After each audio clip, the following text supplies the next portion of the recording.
Bala ko lang ikwento sa inyong channel yung naging karanasan ko noong binata pa ako. Tawagin na lang pala ninyo ako sa pangalang Alex. Taga Negros po ako. Pero yung ikukwento kong ito ay nangyari sa isang probinsya sa Panay. Noong mga panahong ito ay nagtatrabaho ako doon at may pwesto kasing bigasan yung isa kong tiyuhin sa isang bayan sa Panay. Kaya't madali akong nakapasok doon. Dahil naging kulang nga noon yung tauhan ng tiyuhin ko sa kanyang bigasan, naghanap ulit siya ng isa pang makakasama ko roon. At yun nga po, nagkaroon ako ng katrabaho na taga roon. Natawagin na lang po nating Iking. Mas matanda po siya sa akin ng 5 taon, kaya titinuring ko po siya bilang kuya. Madali naman kaming naging magkaibigan ni Iking. Palibhasa kasi ay palakwento po ito. Samantalang ako naman ay napakahilig makinig sa mga ikinukwento sa akin. Kadalasan kapag hindi pa gaanong madilim, ang labas namin sa trabaho, nagiinuman muna kaming dalawa. Isang pagkakataon nga noon, naikwento nga nito sa akin na malapit na raw yung pista sa kanilang baryo. Niyaya niya akong sumama noon. Nang sa gayon daw ay payagan kami na aking tiyuhin. Dagdag pa niya, maraming mga talon at yungib sa kanilang bayan na pwede naming puntahan kapag tapos na nga yung pista sa kanilang baryo. Matapos yung araw na iyon, ay umuwi ako sa aming bahay at pagkatapos ay nagpaalam na sa aking mga magulang. Medyo nag-aalangan pa sila dahil baka kung mapano raw ako. Ayon pa kasi sa aking ama, nauuso raw sa probinsya ni Naiking ang mga manglalason. At baka matipuhan daw ako ng mga manlalason doon. Pero dahil nais ko talagang sumama sa aking kaibigan, sinabi ko nga mag-iingat na lamang ako. Noong lumaon ay pumayag rin po sila, sa kondisyon na hindi ako hihiwalay sa aking kaibigan. Napatango naman ako sa kanila at nangakong gagawin ko ngayon. At dahil dito ay nakampante na rin yung mga magulang ko. Pagkarating ng araw kung kailan aalis na nga kami ni Iking, umaga pa lang ay nakapagpaalam na ako at sinadya naming bisperas nga kami pumunta roon dahil malayo-layo rin yung biyahe at baka gabihin nga kami ni Iking. Muli nila akong pinalalahanan noon patungkol sa lugar na aking pupuntahan at dahil dito ay muli nga akong nangako sa kanila na mag-iingat ako roon at hindi ako lalayo sa aking katrabaho. Pagkatapos ng usapan ay umalis na nga rin ako at nagpunta na sa bayan. Doon kasi kami magtatagpo ni Iking sa bigasan ng tiyuhin ko. Naabutan ko nga yung tiyuhin ko doon at muli nga akong nagpaalam.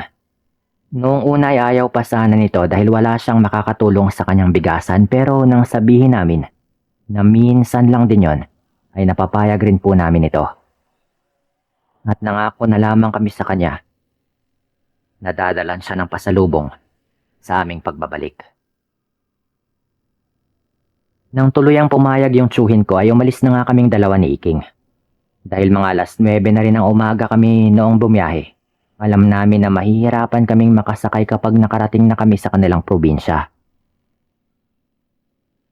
Pero kahit na ganoon ay hindi kami nag-alangan sa pagbiyahe. Noong makaluwas na nga kami sa kabilang isla noon, agad nga kami noong bumiyahe patungo sa kanilang lugar. Ayon pa kay Iking, ay ilang oras din daw yung aming gugugulin sa pagbiyahe. Kaya't matulog na lamang daw muna ako habang nasa biyahe pa. Naisip kong mainam yung kanyang suwestyon, kaya't minabuti ko nang matulog muna. Nasa kalagitnaan kami ng biyahe nang ako ay managinip, patungkol sa isang taong nag-abot sa akin ng isang baso. Hindi ko makita yung kanyang itsura, pero parang nais niya akong painumin. Dahil nahihiya nga ako, kinuha ko yung baso at agad na ininom yung laman nun. Pero bago pa man ako makalagok, bigla ang nabasag yung baso. Kitang-kita ko na maitim na putik yung laman ng basong yon. Kaya agad nga akong napamura. Susunggaban ko na nga sana yung taong yon. Ngunit nakita ko siyang punong-puno ng balahibo. Bigla akong nakaramdam ng takot. Kaya't napatras nga ako noon. Noon din, nagising ako na sobrang bilis ng tibok ng puso ko at talagang pinagpapawisan. Tinanong ako ni Iking kung ano nga bang nangyari. Kaya't sinabi ko nga na nanaginip ako patungkol sa isang mabalahibong nilalang. Napailing naman po ito noon at nagwika sa akin na baka dulot lamang yon ng pagod. Naisip kong siguro ay tama naman ito. Kaya't sa halip na alalahanin pa yung aking naging panaginip, tinuon ko na lang yung aking pansin sa labas ng aming sinasakyan. Dumungaw nga ako sa bintana at doon ko napagtanto na talagang natagalan nga kami. Medyo natagalan po kasi yung alis namin noon. At yung masakla pa po noon, nasiraan pa kami at na-delay po kami ng ilang oras din doon. Medyo bad trip po noon pero wala kaming magawa kundi maghintay. Pahirapan din kasi yung masasakyan noong panahon yon. Nung naging okay na nga po yung lahat, inabutan na nga po kami ng halos paggabi na. Inalay ko na lang yung sarili ko noon sa panonood sa aming nadadaanan. Subalit nang kalabitin ko nga yung aking katrabaho at ibinaling ko sa kanya yung aking pansin, ng mga sandaling yon ay pabulong po itong nagwika. Sinabi niya na baka isang babala yung aking naging panaginip. Napakunot noon na lang ako noon at nagtanong kung ano nga bang ibig niyang sabihin. Dahil dito ay nagwika siya na may mga manlalason at aswang sa kanilang lugar at yun daw yung dapat naming iwasan. Maging siya ay hindi alam kung paano yun matukoy. Kaya't kailangan ko lang daw na mag-ingat sa mga taong aking nakakasalamuha. Tumango naman ako sa kanya. At doon ko nga napagtanto na tama yung sinabi nila tito sa akin. Pero dahil naroroon na nga kami at papunta na sa kanilang lugar, ay hindi ko na lamang pinansin yon. Nang makarating kami sa terminal ng bus ay minabuti ni Iking na magpatid sa isang tricycle. Nagkataon kasing merong pumaparada na malapit lang doon. Kaya kahit medyo may kamahalan yung pamasahe ay pinatulan na rin po namin yon. Habang bumabiyahe kami, nagtanong sa amin yung driver noon kung sino nga ba sa amin yung dayo sa lugar na yon. Nagwika naman akong ako. Kaya't pinaalalahanan niya akong mag-ingat sa mga manlalason at aswang. Dagdag pa niya, paborito daw nilang paglaruan yung mga dayo sa kanilang lugar. Naging tahimik na lamang po noon si Iking. At nakinig na lamang sa aming pagkukwentuhan ng driver. Hindi ko na namalayan kung gaano ba katagal yung naging biyahe namin. Lalo na talagang inaantok na rin po ako noon. Napansin ko rin po noon na parang karamihan sa mga bahay naming nadadaanan ay patay na rin po yung ilaw. Kahit hindi pa naman gaanong malalim yung gabi. May sayawan naman sa kanilang baryo. Pero dahil sa pagod namin sa biyahe ay nawala yun sa aming interes. Dumiretso kami ni Iking sa kanilang bahay at nabutan namin yung iba nilang bisita na nagiinuman. Niyaya pa nga nila kami noon, ngunit tumanggi na muna kami at napagpasya naming magpahinga. Pagkaraan ng ilang oras noon, nagising ako dahil sa ingay sa labas ng bahay. Hindi ko alam kung anong oras na rin yon, pero nakakarinig ako ng mga ingay sa labas ng kanilang bahay. Sinubukan kong bumangon at sumilip sa bintana. Nang mga panahong yon, biglaang lumakas yung kabog ng aking dibdib. Narinig ko kasi yung mga taong nasa labas at pinag-uusapan nila ako. Lalo pa akong kinabahan nang makita kong may nakasalang na malaking kawa sa labas. Hindi ko alam kung bakit naisip ko na meron silang masamang gagawin sa akin. Dahil doon ay sinubukan ko nang umalis sa bahay ng aking katrabaho. Talagang tinutuban ako ng hindi maganda na hindi ako mapakali hanggat hindi ako makaalis doon. Yun bang tipong bigla ka na lang nakaramdam ng kakaibang takot? Na talagang sinunod ko nga po yung aking kutob. Dala yung aking bag. Marahan akong lumabas sa pintuan ng kwarto kung saan kami natulog. Himbing pa rin naman sa pagtulog si Iking, kaya't nagawa ko nga po noong makalabas. Nung naroroon na ako, naganap ako ng madadaanan. Naisip kong sana'y dumaan sa kusina. Ngunit meron akong narinig na nag-uusap doon. Bunsod nito, sinubukan kong dumaan sa may tapat ng kanilang bahay.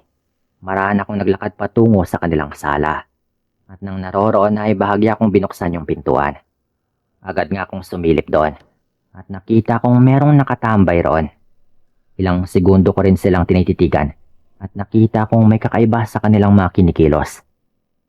Isa pang kapansin-pansin noon sa kanila ay napakalansa po nila at parang mabalahibo rin yung kanilang mga katawan. Alam ko kaagad na may kung anong kakaiba sa kanila. Kaya't nakipagsapalaran na po ako noon at sa kusina na lamang ako dumaan. Saktong papalapit na nga ako roon nang malaman kong naging tahimik na pala roon. Dahil dito ay hindi na nga ako nag-aksaya pa ng panahon at mabilis akong lumabas doon. Dahil wala na yung mga nag-uusap doon banda. Hindi ko alam kung saan na nga ba nagpunta yung nagkukwentuhan doon. Pero hindi ko na nga rin po yun inintindi. Dahil ang nais ko ay makaalis na rin doon. Alam ko sa aking sarili na kapag mahuli nila ako, baka ako pa yung kanilang ihahanda sa pista. Noong makalabas na nga ako sa kanilang kusina, sinubukan kong tignan kung ano nga ba yung kanilang ginagawa. Ganoon na lamang yung aking gulat nang makita kong may kinakatay sila ron. Hindi po yun baboy. Hindi rin baka. Kung hindi isang tao. Kinabahan ako ng husto. Kaya't mabilis akong umalis sa bahay ni Naiking. Alam kong delikado yung aking sitwasyon doon. At hindi ko alam kung batid nga ba ng aking katrabaho yung masamang binabalak ng kanyang mga kamag-anak doon. Nang medyo nakalayo na nga po ako, ay narinig kong may sigawan sa bahay ni Naiking. Nagkaroon ako ng hinuha na baka nalaman na nga nilang nakaalis na ako. Dahil dito ay hindi nga ako tumigil sa paglalakad kahit pa na hindi ko alam kung saan ba talaga ako papunta. Nasa kalagitnaan ako ng aking paglalakad nang makarinig ako ng huni ng baboy. Napaisip kaagad ako na pupwede akong magtago roon nang hindi agad nahahalata ng pamilya ng katrabaho ko. Dahil naisip ko rin na baka nasundan nga nila ako dahil sa aking amoy. Kahit pa na hindi ako sigurado sa aking gagawin, hinagilap ko pa rin kung nasaan naroroon yung babuyan na aking naririnig. Parang babuyan po kasi yung naririnig ko, na yung tipong marami talagang baboy na umiigik. Mabuti na nga lang at agad ko po yung nahanap. Pumasok ako sa kulungan ng mga baboy at minabuting doon na lamang muna pumirme. Halos masuka na nga ako ng panahong yon. At maging yung suot kong damit, ay may mga bahid na rin ng dumi ng baboy. Pero hindi talaga ako umalis doon.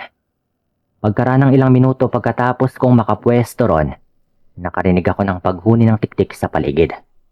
Sobrang hina lang po yon at talagang pahina pa ng pahina. Kaya't alam kong malapit lang din sa aking tinaroroonan.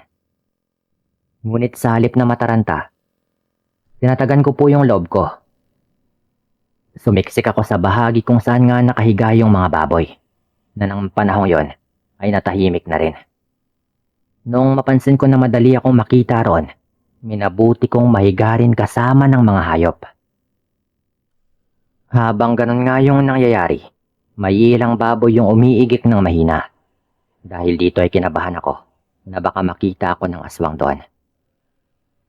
At bunsod nito, sinimulan ko na nga po yung aking pagdarasal na sana ay hindi mahalata ng mga aswang na naroroon ako.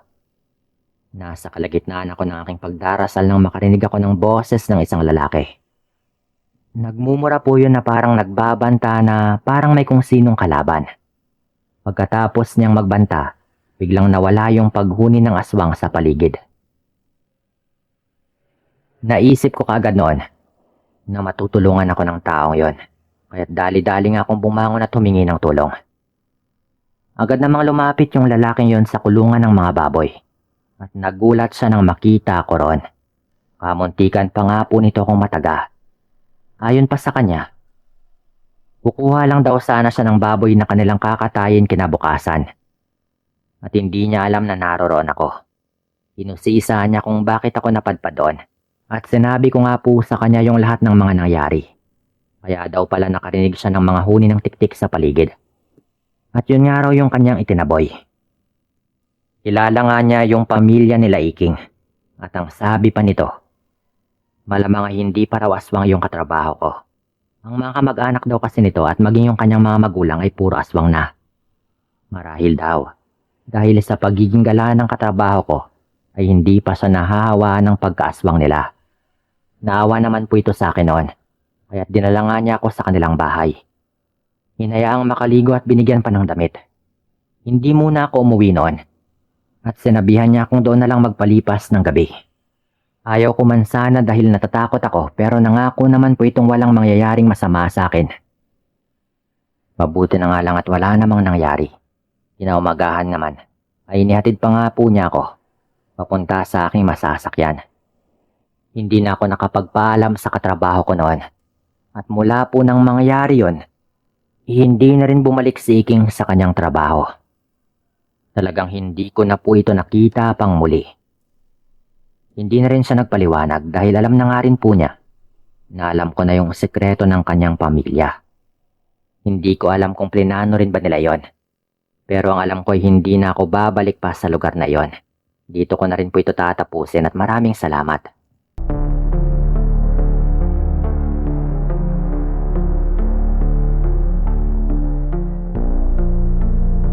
Tawagin niyo akong Tom. At meron akong ibabahaging kwento sa inyong channel. Itong kwentong ito ay naging karanasan ng tatay ko noong kabataan pa namin. Itago na lang natin siya sa pangalang Roberto. Nangyari itong kwentong ito sa Aklan noong mga nasa kalagitnaan ng 1995. Hindi kasi matandaan ni tatay yung eksaktong buwan. Noong mga panahong yon ay hindi pa raw ako nag-iisang taon. Simula nga noong binata pa yung tatay Roberto. Naging hanap buhay na nga niya yung paglalako ng mga balot. May tuturing kong itong hanap buhay niya yung siyang tumulong sa aming pamilya. Lalo na nga noong ipinanganak raw ako. Maging siya ay hindi nga rin nakalain na hanggang sa mga panahong ito, ang paglalako pa rin ng balot yung siyang tutulong sa amin sa pang-araw-araw na mga gastusin. Noong mga unang taon daw ng relasyon ni tatay at nanay, tutol yung mga magulang ni nanay dahil wala raw mararating yung kanilang pagsasama dahil paglalako lang ng balot yung ibubuhay ni tatay kay nanay. Ayon pa nga kay tatay, madalas pa raw siyang paringgan ni lolo na hindi nito mabubuhay si nanay sa kanyang mga balot. Magmula raw noon ipinangako ni tatay na ipapakita niya kina lolo na kaya niyang buhayin yung aming pamilya kahit sa pamamagitan lamang ng paglalako. Yun nga at mula sa bisikletang ginagamit niya sa paglalako, nagkaroon siya ng tricycle at isang segunda manong jeep na nabili rin niya sa kanyang kaibigan. Natuwa naman sina lolo kay tatay magmula noon. At naging maayos na nga yung pagtrato nila dito. Yung tipong nagkaroon na nga sila ng tiwala. Namangha pa nga raw sila dahil kahit na unti-unti nang umaangat yung kabuhayan ni tatay at nanay ay hindi pa rin ito nakakalimot sa kanyang pinagmulan. At lalo pang naging matulungin sa kapwa. Yung kwentong ito ng tatay ko ay nangyari noong minsang makarating daw siya sa liblib na baryo. Papaubos na raw kasi noon yung kanyang mga paninda at naisipan niyang ilapo yun sa mga malayong baryo. Nang sa gayon ay maubos daw ito. Anya pa, sayang din daw yung kikitain niya kung uuwi siyang merong tirang paninda. Ayon nga kasi sa kanya, malas daw yun kapag hindi nauubos yung paninda.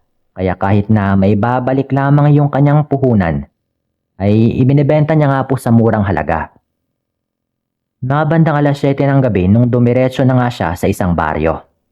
Kahit kailan daw ay hindi pa nga siya nakakapunta ng gabi sa baryong yon. Dahil napakalayo nga raw nito. Hindi raw siya nakakaramdam ng kung anumang takot noon. Gawa ng hindi naman siya ganong paniwalain sa mga kakatwang bagay. Lalo na nga sa mga bagat ng aswang at kung ano-ano pang nilalang. Dumiretso nga siya noon nang walang pag-aalinlangan. Pagkapasok pa lang daw niya sa baryong tinutukoy ko sa kwento, sumigaw na rin siya kaagad para tawagin yung atensyon ng mga tao. Sa mga unahang parte ng baryong yon ay wala naman daw bumibili sa kanya.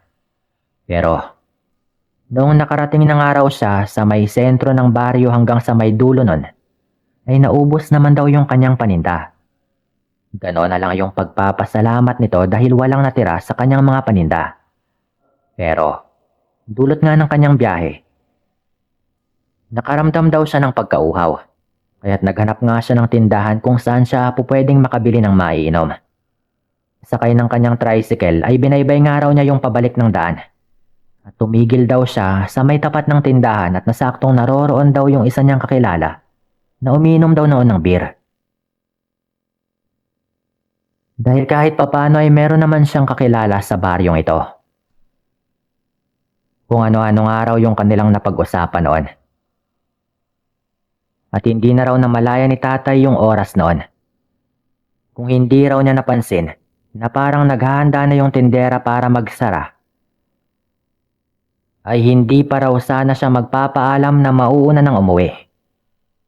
May motorsiklo naman daw yung kanyang kakilalang yon kaya hindi na nga ito niyayapa ni tatay.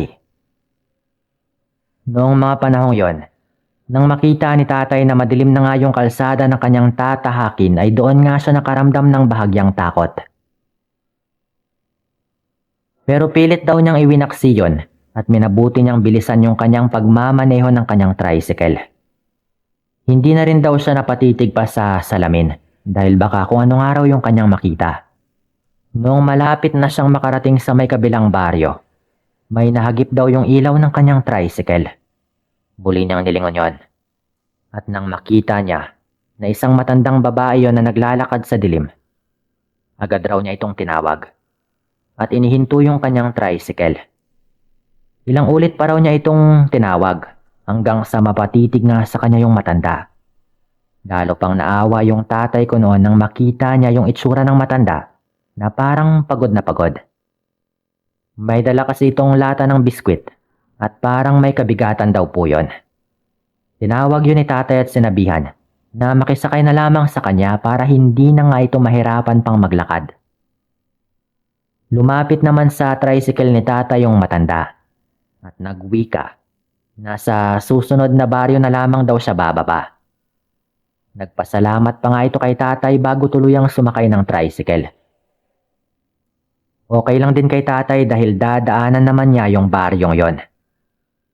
Hindi na nga noon nakapagsalita pa yung aking ama at muling pinandar yung kanyang tricycle. Nawala na raw noon yung kanyang takot dahil may kasama na nga ito. Noong natanaw na nga ni tatay na papasok na nga sila doon sa baryong sinasabi ng matanda, ay doon nga niya napansin na parang nababalisa daw yung matanda. Panay daw yung paglingan nito sa paligid na parang may kung anong hinahanap. At noong makarating na nga sila sa bahagi ng kabilang baryo at walang mga gaanong kabahayan, doon na nga nagpaalam yung matanda at nagwika na bababa na raw po ito. Hindi naman noon nagdalawang isip yung aking ama na ihinto yung tricycle nito at hayaang makababa yung matanda.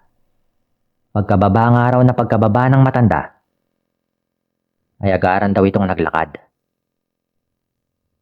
Nagulat pa noon si tatay dahil sa sobrang bilis daw nito kung maglakad at nawala agad yon sa tabi ng tricycle.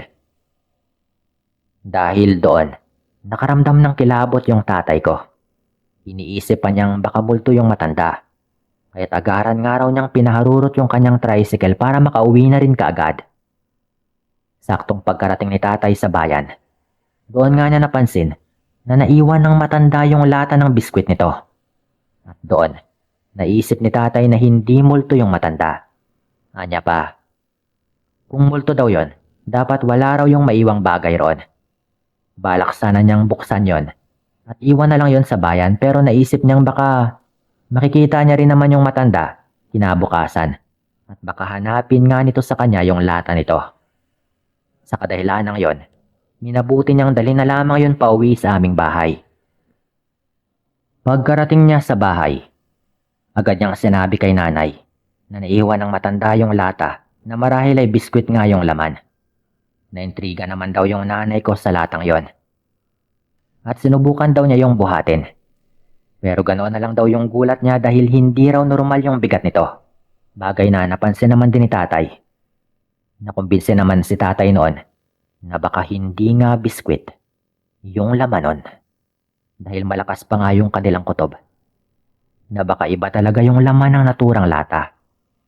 Sinubukan nga ni tatay na buksan yon.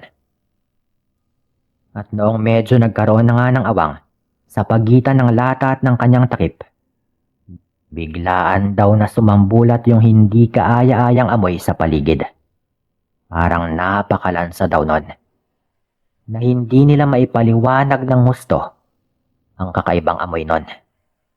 Muling ibinalik ni Tatay yung takip ng lata at pareho raw sila ni Nanay na nawala ng lakas ng loob para alamin pa kung ano nga bang laman nun.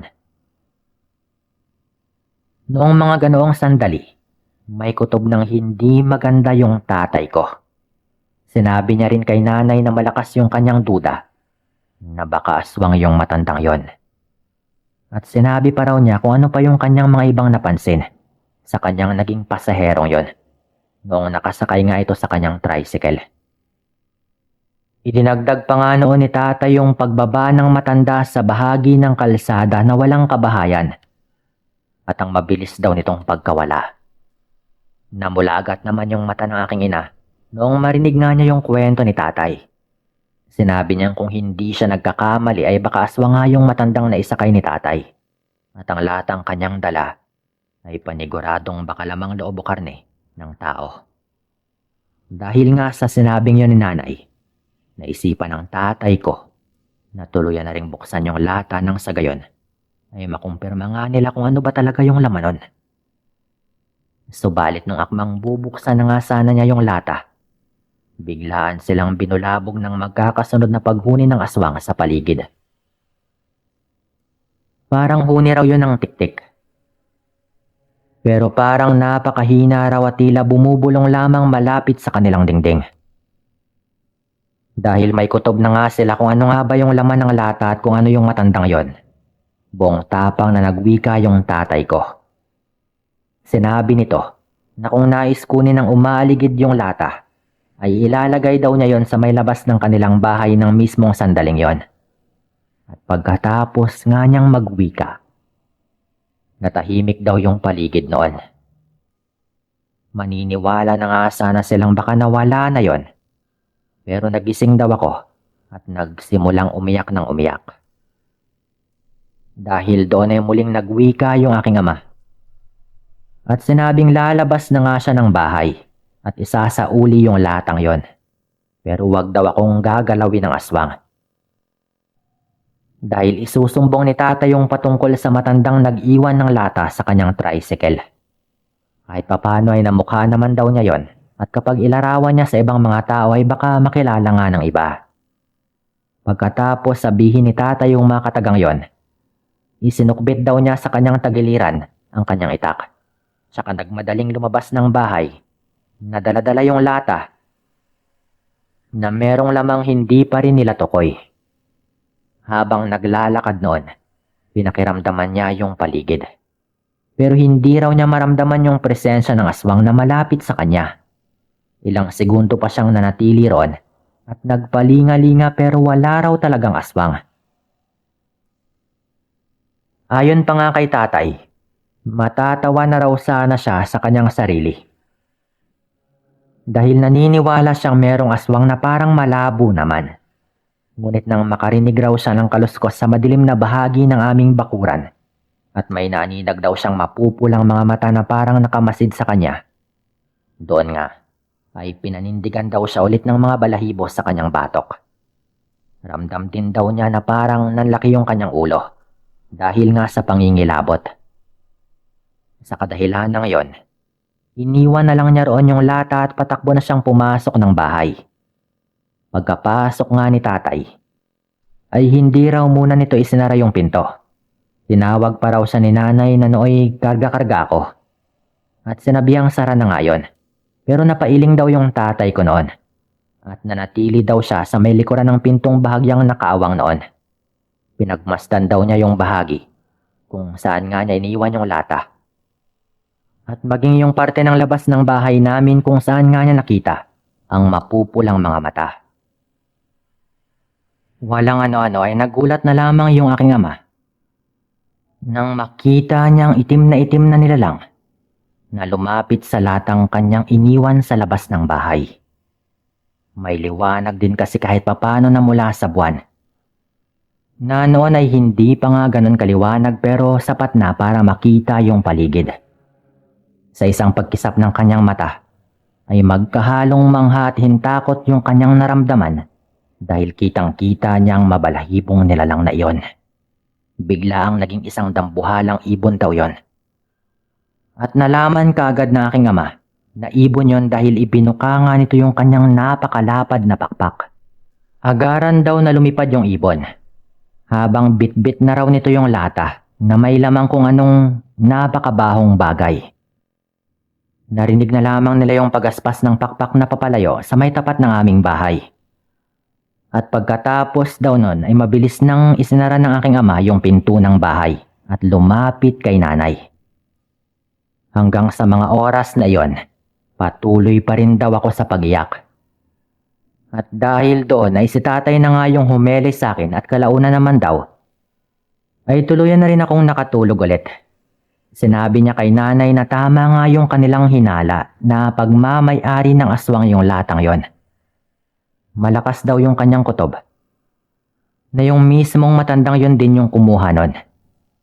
Marahil daw ay nagawa nitong sundan yung aking ama dahil alam niya sa kanyang sarili na nakalimutan niya yung daladala niyang lata na merong lamang napakabahong kung ano. Pagmula nun ay hindi na nga naglakas loob pa yung aking ama na pumunta ulit sa naturang baryo kapag madilim na. Naglalako pa naman daw siya hanggang sa mga panahong ito. Kahit ngayon po, naglalako pa rin minsan yung tatay ko kahit hindi na kailangan. Parang libangan na rin po nito. At bago sumapit yung alas 8 ay umuwi na rin po ito. Napaisip noon yung tatay ko na baka hindi siya inatake ng matanda ng gabing yon dahil din sa kabaitang kanyang pinakita. O baka dahil tapos na yung matanda na makahanap ng biktima. Dito ko na rin po tatapusin yung kwento at maraming salamat po.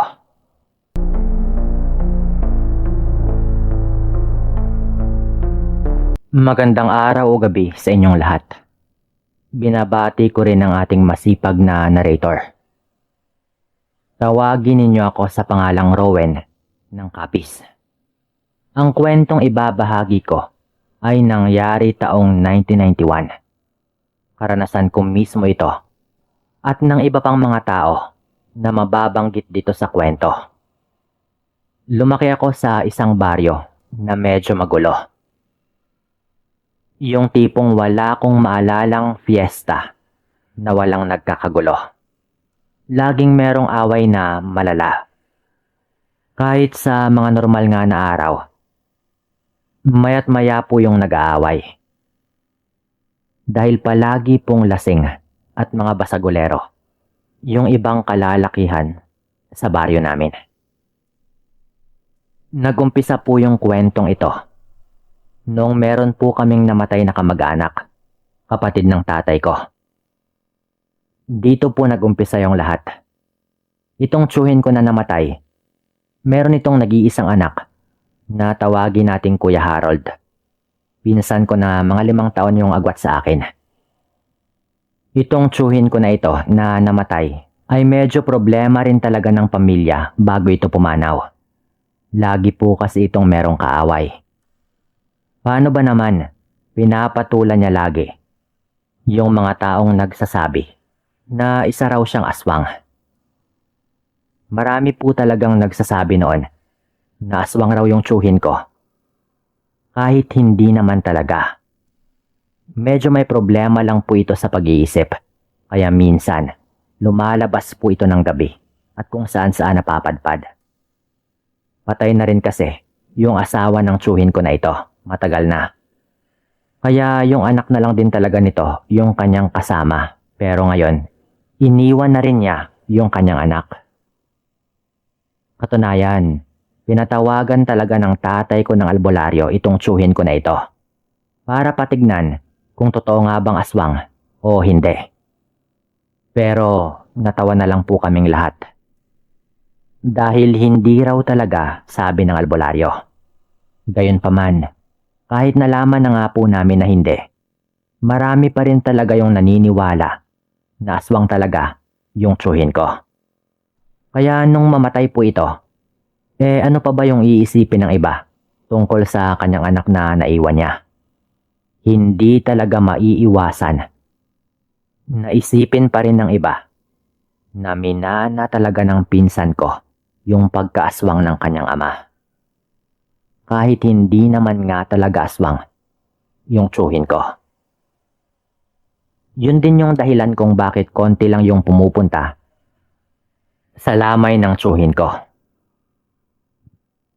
Wala talagang masyadong tao. Wika nga ng tatay ko sa pinsan ko noon, wag na lang daw niyang pansinin. Baka nga raw yung ibang nagpapakalat at pumipilit sa mga bali-balita. Ayun pa talaga, yung totoong mga aswang. Isang gabi habang nasa lamay kami, at meron pang kaunting naglalaro ng baraha, biglang nagkainitan yung pinsan ko at ang isang kababaryo. Tinatanong kasi talaga nito kung totoo bang aswang yung tsuhin kong namatay. Na talagang inaasar po nito. Syempre, nagalit naman yung pinsan ko. Patay na yung tatay niya pero may ganun pa ring mga tanong. Itong nagtanong sa kanya ay kababaryo rin namin. Natawagin nga nating Mang Igme. Patawa-tawa lang ito noon habang nagagalit na yung pinsan ko. Pumasok sa loob ng bahay yung pinsan ko noon na galit na galit. Sinabihan ako agad ni tatay noon. Dali, sundan mo. Baka kumuha ng armas at magkagulo pa. Wika pa ng tatay ko sa akin. Kaya sinundan ko na nga sa loob yung pinsan ko. Nang halongkat po ito doon sa kanilang kusina. Tapos kumuha po ito ng kutsilyo. Insan, wag. Wala kang mapapala kapag pinatulan mo pa. Bitawan mo na yung kutsilyo. Wala ka namang minanang kahit anong pagkaaswang Alam natin yon. Kaya hayaan mo na. Sabi ko pa noon habang sinusubukan kong pakalmahin ito. Hindi naman ako naghahanap ng gulo at hindi ko naman gagamitin sa masama itong kutsilyo. May patutunayan lang ako sa iilan lang naman ng mga tao na nandito. Sabi nito, sabay kumuha siya sa isang lalagyan ng bawang, luya, kalamansi, asin. Parang lahat ng pwede niyang makuha doon. Ito, mga pangontra to sa aswang, diba? Ipapakita ko lang sa kanila na hindi ako aswang o kung ano pa, gaya ng kanilang mga iniisip. Wika pa nito, tapos kinuha rin niya ang nakatagong buntot ng pagi at lumabas na nga ito ulit ng bahay. Galit po ito noon, pero hindi naman nakikipag-away talaga. Naghiwa po ito ng kalamansi, ganon din ang bawang at luya. Tapos sa harap ng iilan lang namang mga tao doon, dahil wala naman ngang masyadong nakikiramay, kinain po ni pinsan yung mga yon. Piniga-piga pa nga po niya sa kanyang bunganga yung kalamansi. Oh, ano ngayon? Aswang pa rin ba ako? Kahit araw-araw ko pang kainin lahat ng ito, wala akong mararamdaman na tulad sa mga iniisip ninyo. Wala akong minana. Hindi aswang yung tatay ko. Wika pa nga ng pinsan ko noon. Tapos kinuha niya ang buntot ng pagi at hinampas-hampas yon sa kanyang kamay at sa kanyang tiyan. Ito pa, buntot ng pagi. At wala pa rin sa akin. Sabi pa nito habang nakatingin kay Mang Igme. Natahimik yung ilan pang kalalakihan na nandoon. Okay na ba? Ayos na. Puro kayo paratang Sabi pa ng pinsan ko noon. Kahit si Mang Igme ay hindi na rin sumagot. Pero biglang nagsalita ang isa pang matanda naming kababaryo na kaibigan talaga ng namatay kong tsuhin. Tawagin naman natin yung matanda bilang Lolo Manuel. Ang sabi nito, bakit hindi mo naman subukan, Igme? Kainin mo yung mga kinain niya. Baka puro kabintang tapos ikaw pala talaga yung aswang. Ganyan yung ugali ng mga aswang Binibintang nila sa iba. Nililipat nila yung duda sa ibang tao para ilayo ang mga tao sa kanilang tinatagong sekreto. Ikaw naman, sabi noon ng matanda, na talagang hinamon nga nito si Mang Igme. Ano ka ba namang matanda ka? Hindi na nga ako sumagot para wala ng guli. Sige na. Hindi na siya aswang. Aaminin ko, sabi ni Mang Igme noon. Pero ayaw niyang gawin yung pinapagawa ng matanda. Nilapitan siya ngayon ng pinsan ko na merong hawak-hawak na buntot ng pagi. Ito na lang ang subukan mo, sabi pa ng pinsan ko. Sabay inangat niya yung buntot ng pagi na akmang ihahampas po niya yon kay Mang Igme. Pero todo iwas si Mang Igme. Doon na nga kami nagtaka. Bakit parang totoo na? Ba't parang umiiwas talaga siya na parang merong tinatago? Ganon yung naramdaman namin noon eh. Hanggang sa nakalapit na nga talaga yung pinsan ko sa kanya. Subukan nyo lang po para mapatunayan. Mahina lang naman hampas eh. Hindi ka nga masasaktan. Para matapos na rin po ito. Pare-pareho lang naman tayong hindi aswang dito malamang eh. May basbas po ng albularyo ang buntot ng pagi na ito. Kaya imposibleng wala itong bisa. Matatakot ka lang naman dito. Kung totoong isa kang aswang. Wika pa ng pinsan ko noon. Pangiti-ngiti lamang si Mang Igme. Pero patras na po ito. Umiiwas po talaga ito. Tama na nga kayo sa kalokohang ito. Uuwi na nga ako eh. Sabi pa nito.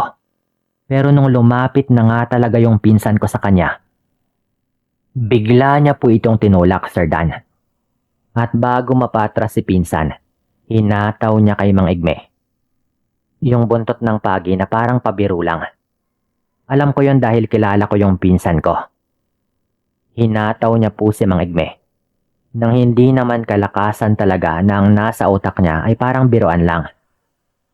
Pero hindi niya inaasahan ang naging epekto nun kay Mang Igme. Tinamaan po ito sa may balikat at laking gulat naming lahat na bigla po yung ininda ni Mang Igme. Talagang nasaktan siya na talagang napasigaw pa nga at napaupo. Ako naman ay hinawakan na agad yung pinsan ko at baka ulitin pa po niya yon. Habang yung tatay ko, hinawakan din si Mang Igme. Lalo at biglang nagiba ang kanyang ekspresyon sa kanyang mukha. Galit po ito kay pinsan. Tapos sinahawakan nito ang kanyang balikat. At nung bahagyang hinawi ng tatay ko yung suot na sando ni Mang Igme, agad niya rin pong tinulak yung tatay ko. Parang titignan lang naman sana ni tatay eh kung bakit talaga niya ininda yung mahina lang naman na paghataw sa kanyang balikat. Pero kahit nagawa niyang itulak yung tatay ko, nakita na po naming lahat. Yung balat po nito sa parteng yon ng kanyang balikat, parang nangitim. Samantalang tulad ng sabi ko, hindi naman siya hinataw ng malakas ng pinsan ko gamit yung buntot ng pagi. Hindi yun magkakaganon sa isang simpleng paghataw lamang. Nung medyo napaisip na nga po yung mga taong nandoon, nagmadali pong tumayo si Mang Igme at agad na po itong umalis. Maraming kuro-kuro noon. Naging hati ang mga opinyon ng mga taong nandoon. Hanggang sa mag-uwian na nga rin yung karamihan sa kanila. Mga bandang 12:00 po ng hating gabi, naglalaro-laro pa rin kami ng baraha. Bali ako, si tatay, yung pinsan ko at ang matandang si Lolo Manuel. Kami na lang po yung natira noon eh. Nung biglang sinabi ni Lolo Manuel na uuwi na rin daw siya. At dahil matanda na nga rin po ito at medyo malayo pa doon yung kanilang bahay, nagbolontaryo na lang po kami ng pinsan ko na ihatid po yung matanda at agad na nga rin kaming umalis. Ngunit hindi pa man kami nakakalayo doon sa bahay nila pinsan. Bigla po kaming nangilabot. Ako lang ba o nakakaramdam din kayo? Tanong po noon ni Lolo Manuel. Mukhang may iba tayong kasama dito ah. Igme, ikaw yan di ba? Sigaw pa agad noon ni Lolo Manuel na talagang nagulat po ako. Akala ko okay na po yung lahat eh. Pero muli pa pong sumigaw si Lolo Manuel. Kaya kita hinamon kanina dahil alam kong aswang ka talaga.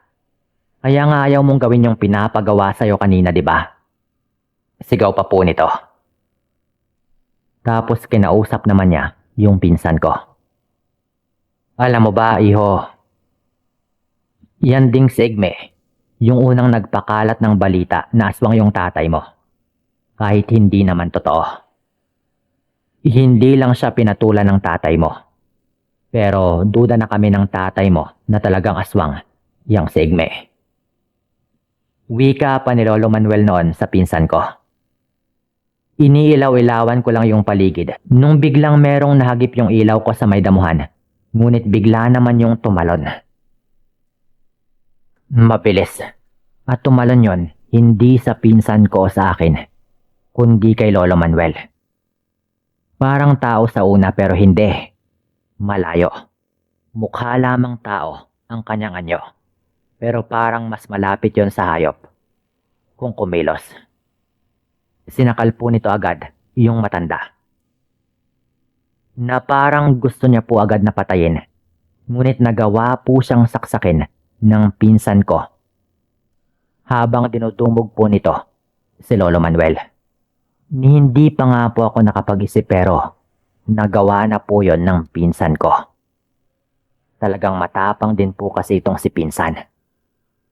Nasaksak po niya sa likod. Gamit ang isang maikli lang naman na patalim. Dala-dala pala niya iyon. Nung ginawa yun ng pinsan ko, hindi na po niya nahugot yung patalim. Dahil talagang malakas rin po yung aswang na iyon. Binitawan ng aswang si Lolo Manuel. Tapos yung pinsan ko naman yung kanyang pinagbabalingan. Kaya ibinato ko po sa kanya yung hawak kong flashlight. Sabay narinig na rin po namin noon na sumisigaw yung tatay ko. Kung ano bang nangyayari habang patakbo po ito doon. Dahil tulad ng sabi ko, hindi pa kami nakakalayo sa bahay nila pinsan. Alam namin ikaw yan, Igme. Kung ako sa'yo, tumakas ka na at papatayin ka talaga namin dito. Isigaw pa noon ni pinsan na nakadampot na nga rin ng kahoy na putol at ng isang may kalakihang bato. Papalapit na rin yung tatay ko. Kaya bago pa man merong mangyari talagang mas masama, umalis na nga rin po yung aswang na yon. Agad naming tinulungan si Lolo Manuel. Namatay po kasi yung matanda dahil sa pagkakabagsak nito sa lupa. Nung dinumog siya, o baka sa pagkakasakal. Talagang nawalan po ito ng malay na medyo kinabahan pa nga po kami. Pero mabuti na lang at nagkamalay naman po ito agad. Ilang sandali pa. Sinabi namin kay tatay na inatake kami ng aswang. At ang duda namin ay si Mang Igme. Pupuntahan pa nga sana namin yun Pero yung pinsan ko na po mismo ang nakiusap na wag na raw. Lalo at problemado pa nga raw siya sa pagkamatay ng kanyang ama na hindi pa man naililibing. Kaya mas makakabuti daw na umiwas na muna kami para din sa aming lahat. Ngunit hindi napigilan ng pag-iwas naming yon. Yung pagkalat ng mga bali-balita tungkol kay Mang Igme. Nakarating yon sa ibang kababaryo.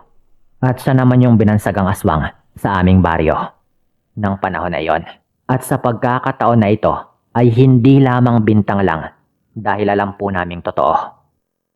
Kung hindi po yon totoo, edi sana hindi siya umiwas. At sana rin hindi po ito umalis sa baryo namin. Mga ilang buwan lamang yung nakaraan pagkatapos nun. Totoo lang po talaga yon. At sa tuwing bumabalik po dito si Mang Igme para magbakasyon sa kanyang mga kamag-anak, muling nabubuhay ang mga kwento tungkol sa pagkaaswang nito. Hanggang dito na lang din po at maraming salamat.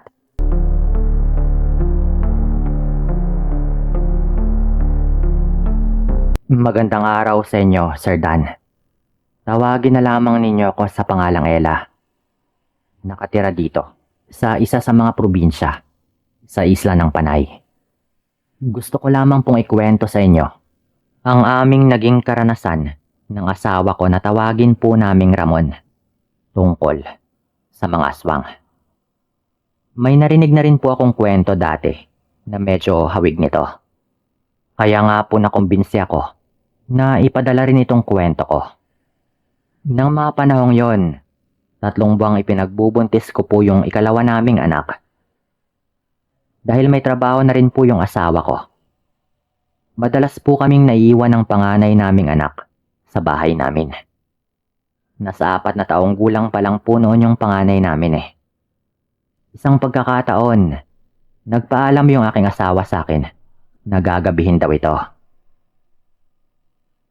Niyaya kasi kami ni boss dahil karawan daw niya. Kaya baka gabihin ako ng uwi ah. Nahiya naman kasi akong tanggihan yung imbitasyon niya. Wika pa nga po nito sa akin. Napatango na lamang ako noon sa kanya ng mga oras na yon. Mauuna na ako. Sisikapin kong makauwi bago mag-8 ng gabi.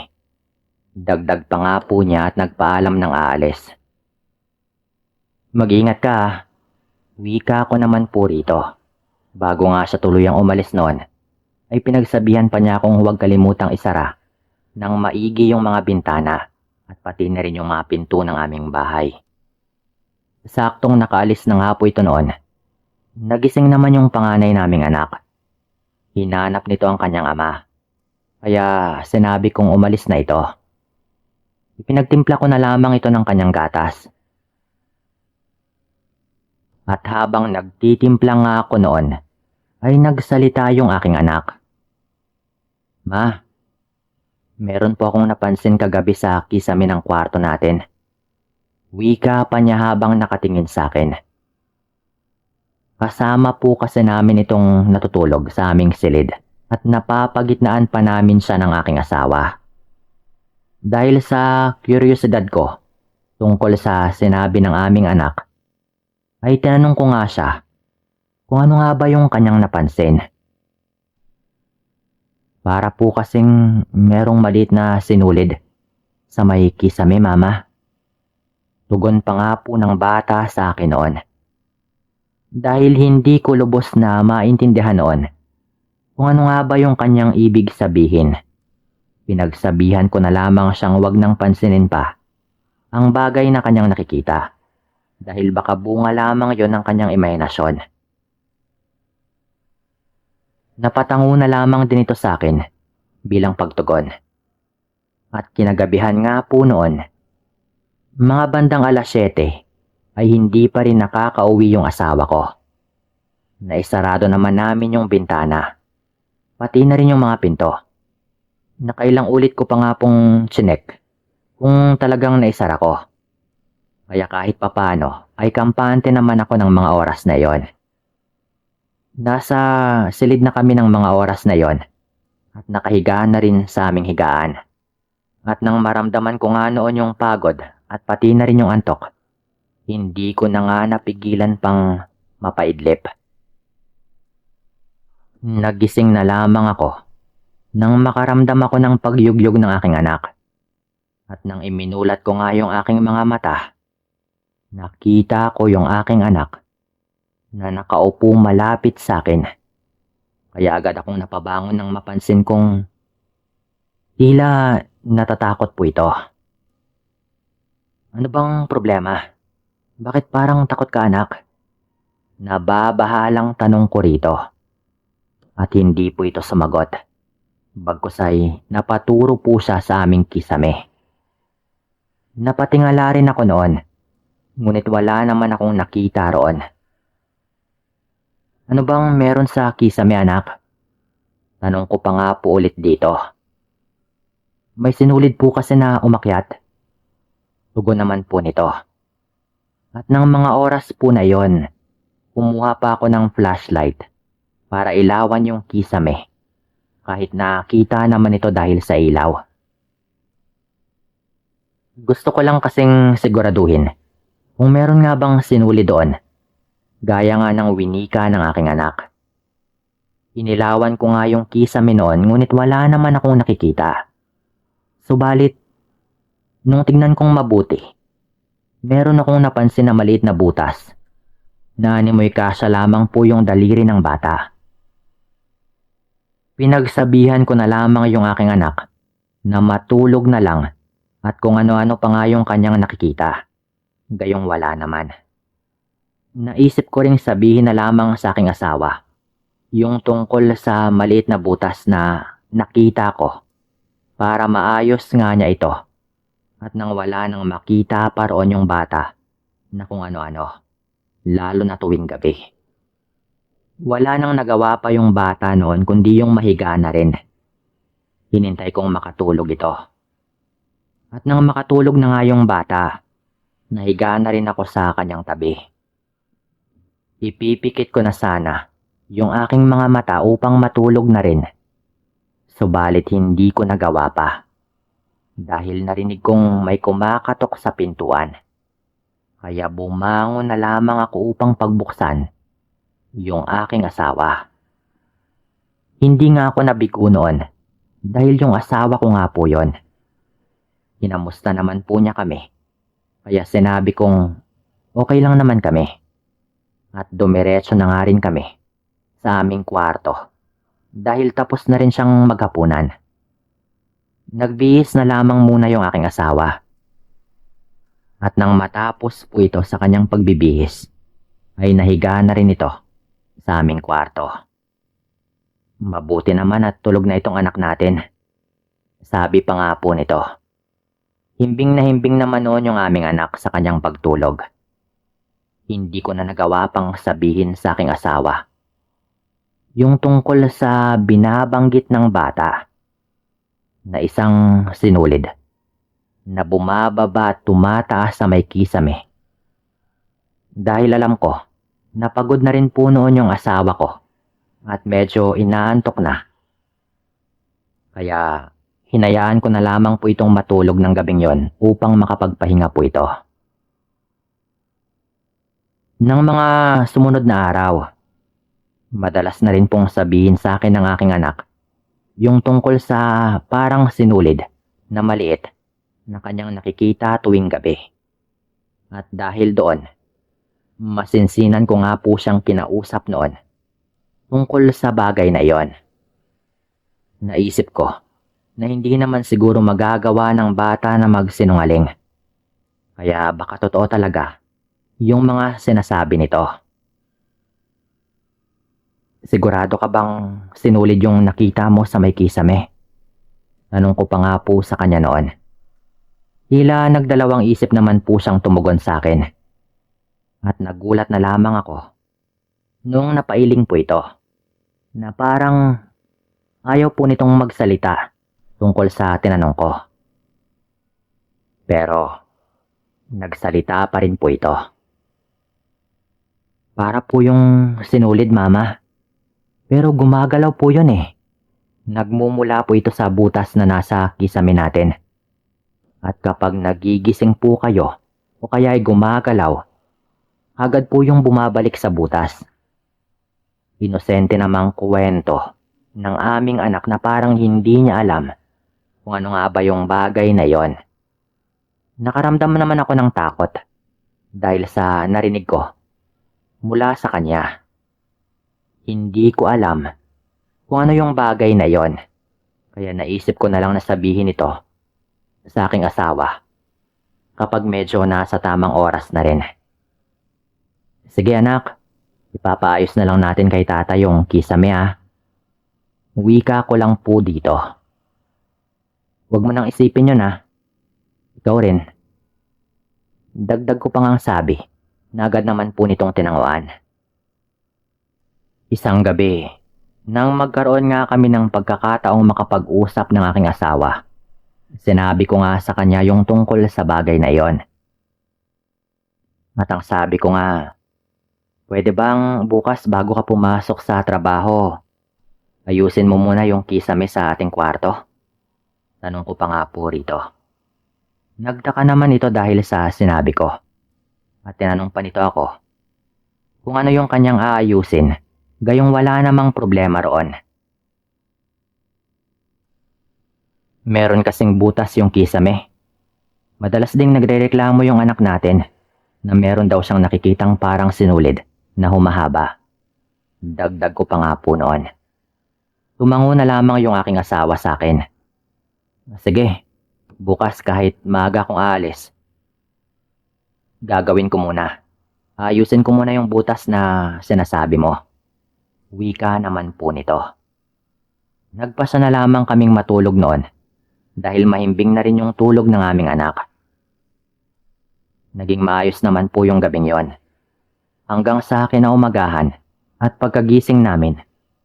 Dahil nagmamadali yung asawa ko ay hindi na po niya naalalang ayusin pala niya yung kisame. Ginabi na rin po siya ng uwi ng araw na yon dahil abala raw siya sa trabaho. Hindi ko akalaing ng gabing yon makakaranas po kami ng nakakatakot na karanasan. Pinapatulog ko noon yung bata, ngunit ayaw po nitong matulog. Hindi ko nga rin alam pero panay po yung kanyang tingin sa may kisame. Pinagsabihan ko siyang wag nang isipin yung bagay na kanyang nakikita. Ngunit napapailing na lamang po yung bata. Pinilit ko siyang makatulog noon at mabuti na lamang at nakinig naman po ito.